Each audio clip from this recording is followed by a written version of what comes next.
Hello everyone, welcome back to my channel Sir Classes. So दोस्तों, today we are going to start a new chapter and the name of the chapter is trial balance. तो आइए देखिए, सबसे पहले सारा कुछ लिखा हुआ है, आपको हम समझा रहे हैं.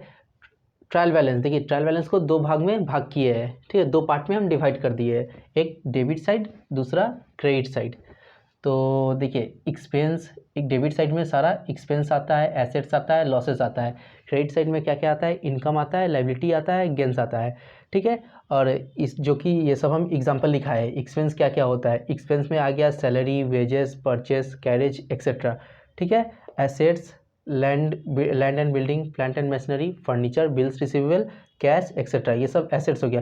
ये सब हम आपको जर्नल का इंट्रोडक्शन क्लास में भी कराए हैं, ठीक है. फिर से हम अभी आपको जब आया है ये सब तो फिर से हम करा दे रहे हैं ताकि आपका और डबल रिवीजन हो जाएगा, ठीक है. लॉसेस में देखिए bad debts, lost by fire etcetera. देखिए एक एक करके हम समझा नहीं रहे बिकॉज इंट्रोडक्शन क्लास में मेरा हर एक इंडिविजुअली समझाया है. बैड डेब्ट क्या होता है, लॉस्ट बाई फायर क्या होता है, वेजेस क्या होता है, सारा कुछ समझाया हो. तभी हम जस्ट एक बार गो थ्रू करा दे रहे हैं आपका, लेकिन आप एक एक इंडिविजुअल समझा नहीं रहे. अगर किसी को किसी में दिक्कत हो रहा है तो आप इंट्रोडक्शन क्लास में जाइए. इंट्रोडक्शन क्लास में अच्छा से इसको हम एक्सप्लेन किए हैं. इनकम में हो गया sales, interest receive, discount receive etcetera. Liability में हो गया loan, creditors, bills payable, outstanding expenses etcetera. Gains, profit on sales etcetera. तो ठीक है गाइस, देखिए फिर से हम रिवीजन करा दे रहे हैं. ट्रायल बैलेंस को क्या कर रहे हैं, एक डेबिट साइड में, दूसरा क्रेडिट साइड में हम डिवाइड किए हैं. डेबिट साइड में क्या कौन कौन सा अमाउंट आएगा, एक सारा तरह का एक्सपेंस आ जाएगा, सारा एसेट्स आ जाएगा, सारा लॉसेस आ जाएगा. क्रेडिट साइड में कौन कौन सा अमाउंट आएगा, इनकम आएगा, लायबिलिटी आएगा, गेंस आएगा, ठीक है. इसका आगे का हम लिखा रहे हैं. यहाँ तक समझ में आ गया.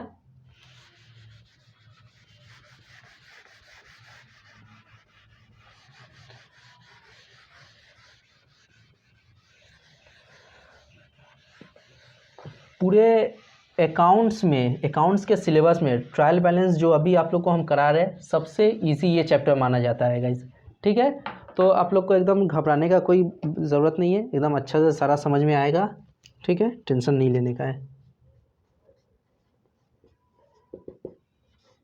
देखिए नोट एक लिख लीजिए.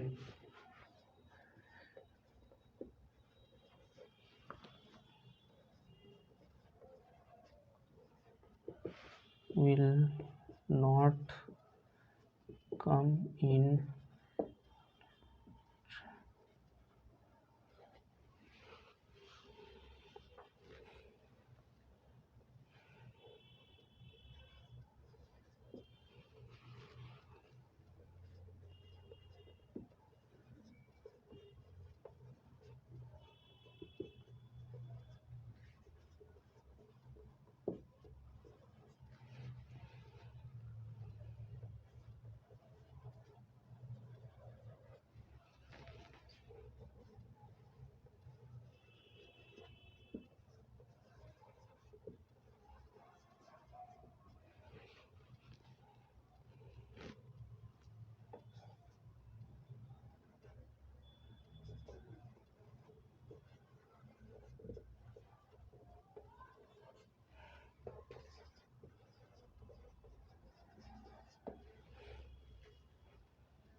देखिए क्या बोल रहा है, एक नोट लिख लीजिए आप लोग भी. पहले आप समझ लीजिए उसके बाद लिखिएगा.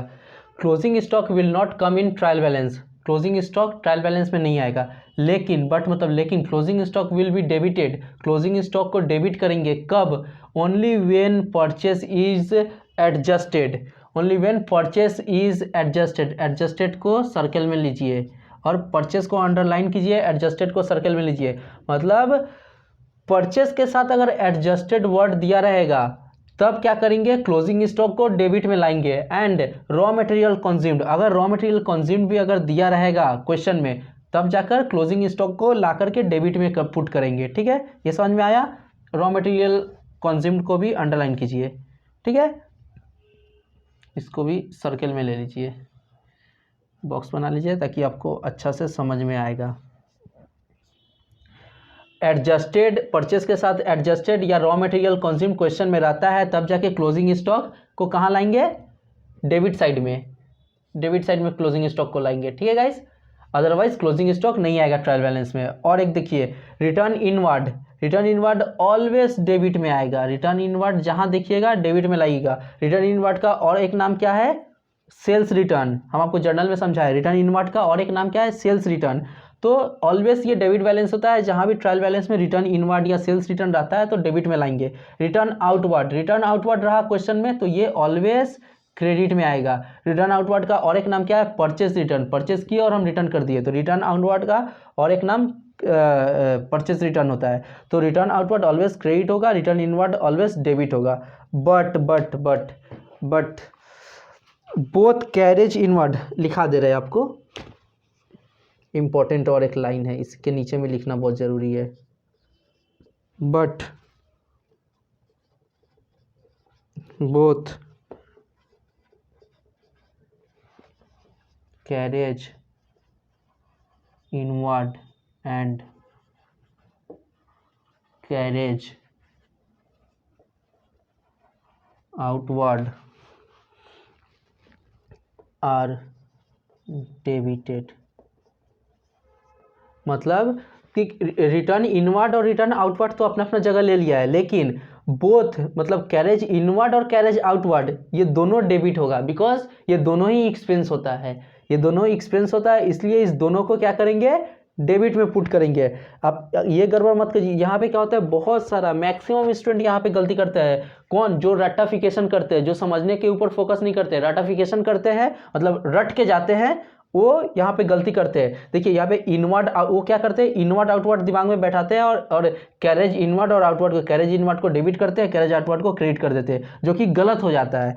तो यहाँ पे समझने की कोशिश कीजिए, रिटर्न इनवर्ड और रिटर्न इनवर्ड डेबिट होगा, रिटर्न आउटवर्ड क्रेडिट होगा, लेकिन but carriage inward and carriage outward दोनों ही डेबिट होगा। जहां भी कैरेज इनवर्ड या कैरेज आउटवर्ड आता है तो उसको डेबिट करेंगे। ठीक है,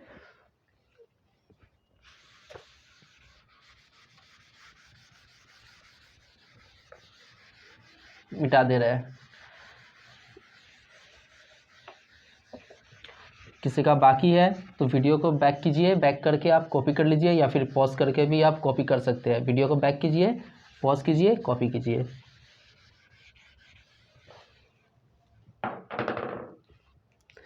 नेक्स्ट,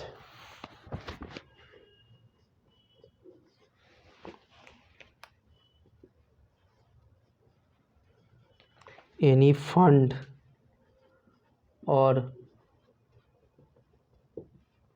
प्रोविज़न, एनी फंड और प्रोविज़न और रिजर्व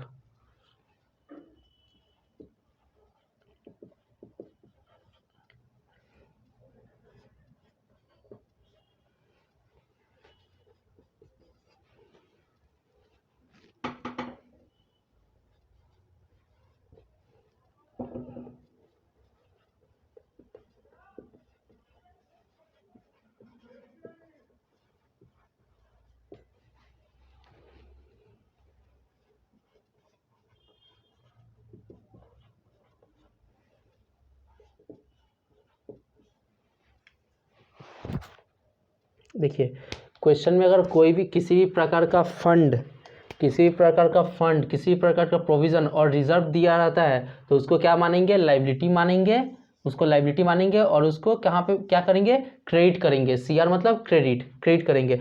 लेकिन प्रोविज़न फॉर डिस्काउंट, क्रेडिटर्स के ऊपर प्रोविज़न फॉर डिस्काउंट दिया रहेगा, उसको डेबिट करेंगे। ठीक है गाइस, यहाँ पे इंट्रोडक्शन क्लास कंप्लीट होता है। देखिए कोई भी चैप्टर शुरू करने से पहले हमारा इंट्रोडक्शन जो क्लास रहता है वो बहुत ही इंपॉर्टेंट होता है। देखिए मैं कोई भी चैप्टर शुरू करने से पहले एक इंट्रोडक्शन क्लास जरूर करेंगे और वो बहुत ही इंपॉर्टेंट क्लास रहेगा। हो सकता है तो आप उसको एक बार नहीं 2 बार उस इंट्रोडक्शन क्लास को कर लीजिएगा, क्योंकि सारा खेला इंट्रोडक्शन क्लास के ऊपर ही है।